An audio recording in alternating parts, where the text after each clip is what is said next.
Thank you for joining us yet again on our news desk on QTV. The headlines. President Edgar Lungu has warned students in public universities not to be used as tools to cause chaos and disorder in the country by politicians seeking a way to State House. A 30-year-old man of Lusaka's Kanyama area has been murdered by unknown people. And the Immigration Department in Kapirimposhi have fined two Zambian drivers 60,000 kwacha each for the offense of aiding and abetting prohibited immigrants. Here now is the news in detail. President Edgar Lungu has warned the students in public universities not to be used as tools to cause chaos and disorder in their country by politicians seeking a way to State House. President Lungu says government has information that some students at the Copperbelt University were being used by politicians to cause confusion and acted to forestall peace and safeguard public property. He says he will not allow students to hold the country to ransom by causing confusion and setting the nation on fire through their insubordination and misbehavior. Speaking at State House Lodge in Lusaka after his routine morning run that saw the participation of the Ministry of Tourism, NATSEV, United Nations High Commission for Refugees, UNHCR, and students from various higher learning institutions, President Lungu says he expects the students at CBU to show remorse to government and the Zambian people for their misbehavior before government can consider reopening the university.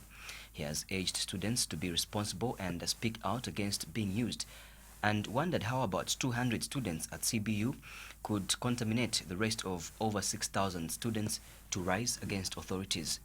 Meanwhile, President Edgar Lungu has called for enhanced tourism marketing if the sector is to record growth.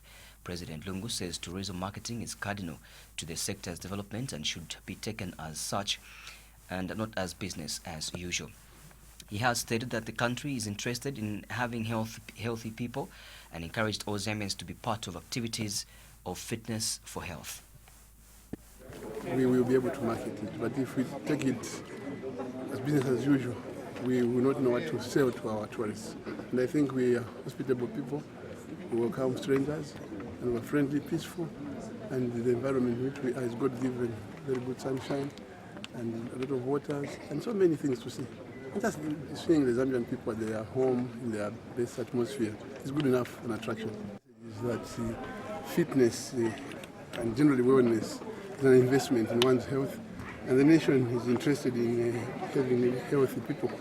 So as a leader, I would encourage all of us to take part in this kind of activity. Apart from just keeping fit and healthy, it helps us bond. You can see that at the end of the day, the students, the tourists, the operators, the administrators in the Ministry of Tourism, and indeed our bankers, and all of us who participated, feel one. The sense of oneness is engendered by just being together. But most importantly,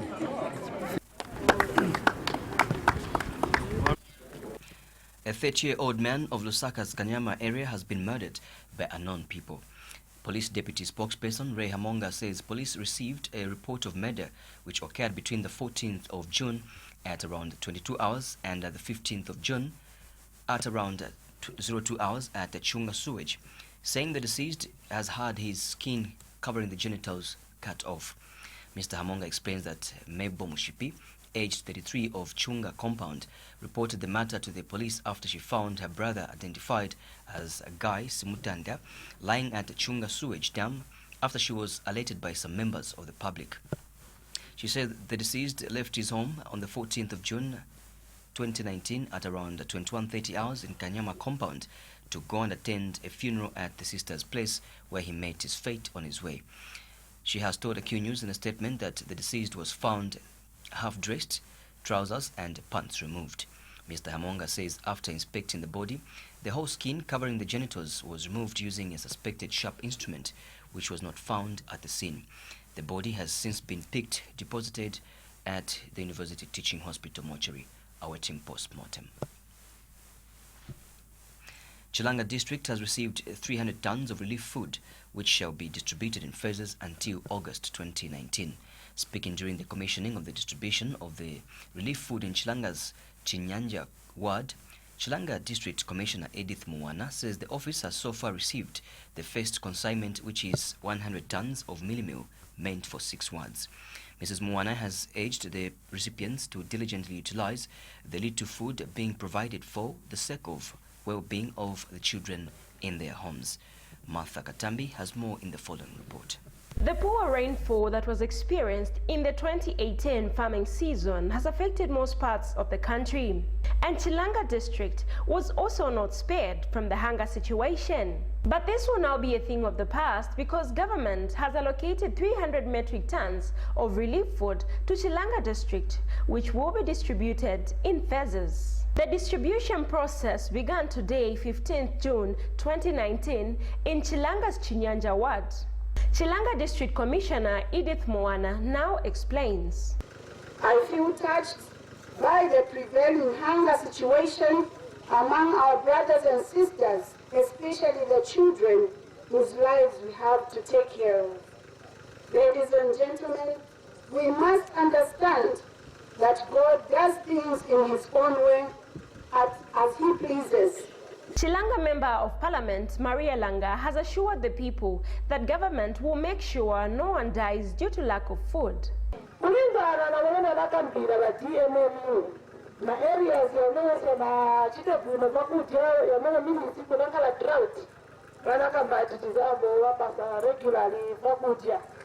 you hoping and then it is up food, it is up food, it is up food. And the recipients of the relief food had this to say. Sinakuziva tife tizapurumuka tikamwamanza naye kupitirira njala. Kwana naye kukwela kuvimitengo kumakole vena ngwa naye kutyoka kwendo.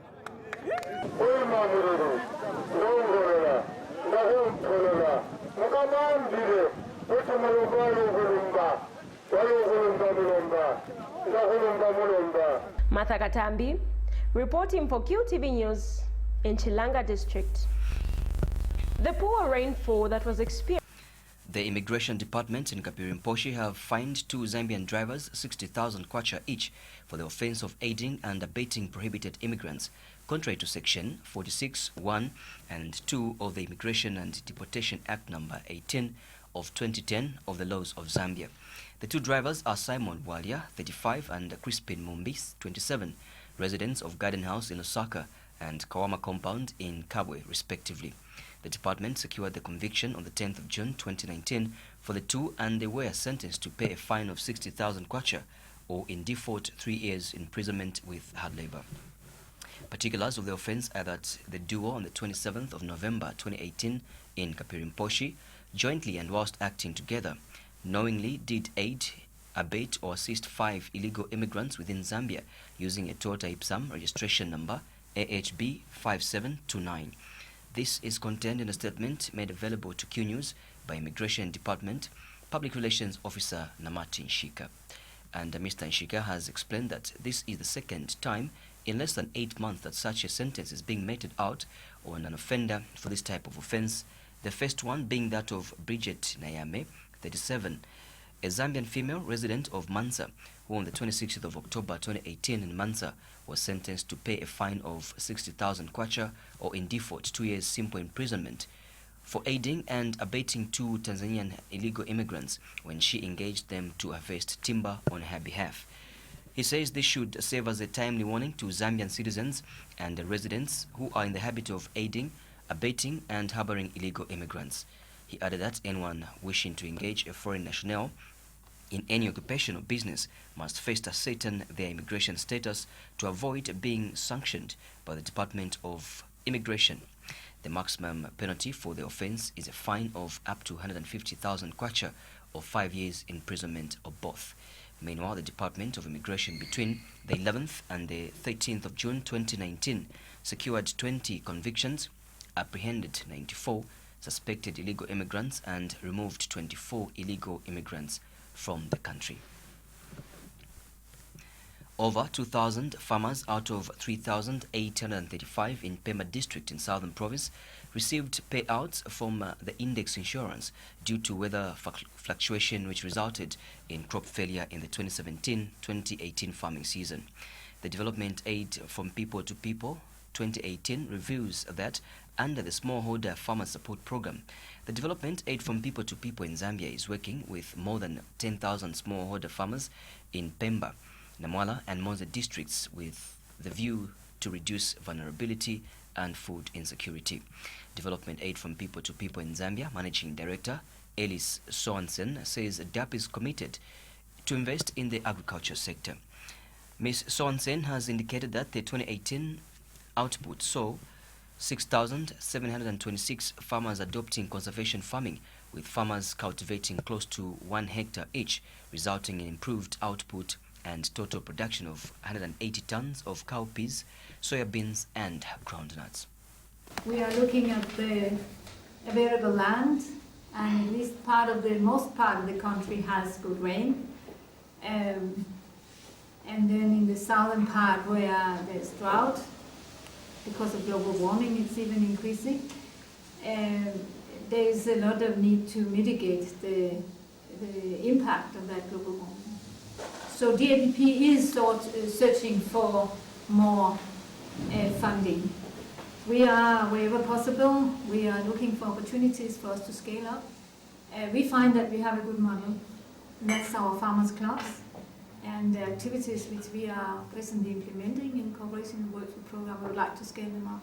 And as you just heard, in 2019 we are actually scaling up, but we are looking for more opportunities. And we definitely hope that the amount of funding will grow for agriculture and reaching much more people in Zambia. We are looking at the Committee on Agriculture, Lands and Natural Resources Chairman Maxas Weupe has echoed Agriculture Minister Michael Katambo's statement that Zambia is still food secure despite the climatic change it experienced in the 2018-2019 farming season. Mr. Weupe says there is no cause for panic because the country is still will record bumper harvest. The Committee on Agriculture, Lands and Natural Resources Chairman has attributed the projected maize surplus to good rains in some parts of the country, which enabled a good crop in maize and other crops. He has insisted that still Zambia will be food secure due to erratic rainfall patterns in some parts of the country during the 2018-2019 farming season. Mr. Weupe says during their tour, they discovered that the country has enough maize stock in the reserves to feed the vulnerable during this season. The northern part of the country, and I'm now talking about northern part of Central Province, northern province itself proper, the Muchinga province, the Luapula, and part of the Copper Belt. Our observation from the sort of crop, especially the maize that is standing in the field and the amount of rainwater that they have received, this country should be able to have sufficient crop to be able to feed, this country, just from this northern part of the country. There's no need for this country to start panicking about the crop availability, especially the maize. When you travel around this country, you see that people now are able to harvest the pumpkins, sweet potatoes, the groundnuts, and this will be able to give you that at household level, in these provinces which I've talked about, they are able to have this food present within their family households. I'm not talking about the southern part of the country, the western part of the country, and the southern part of Central and Lusaka provinces, and part of Eastern province. Chief Chimbuka of the Bemba-speaking people of Chinsali has urged Zambians to guard against tribalism that he said could pose a threat to national security and peace. Chief Chimbuka has reminded Zambians that tribalism had divided many African nations and had caused many civil wars. He has told Q News in an interview that tribalism affects innocent people in the country. The traditional leader has emphasized on the need for Zambians to learn to coexist and promote peace and unity. Chief Chimbuka says the foundation of the country rests on the principle of one Zambia, one nation, in which all people are free regardless of tribe and color. He says there is no need for self-emphasis by any tribe in Zambia because all tribes complement each other and mutually benefit each other if they live in harmony. Ekyo ndeeba sooka amasanja nfe bonse tuipata nayo nga ndefa omwana kaisa tupusha mutundu wangu mwayingira nkomulumu mwatenefe mulefuwaya afuma tetumupusha tuli mutundu nshi nomba nga mwaisa ma politics wala tulya mutonga ulya muluzi ulya mwiki ba politician ife muleke fyakupuba what's doing na Zambia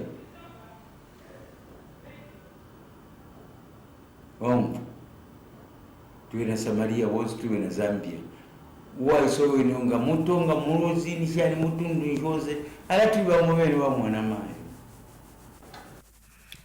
The Federation of Free Trade Unions of Zambia, FFTUZ, has expressed worry that the cost of living in the country is rising.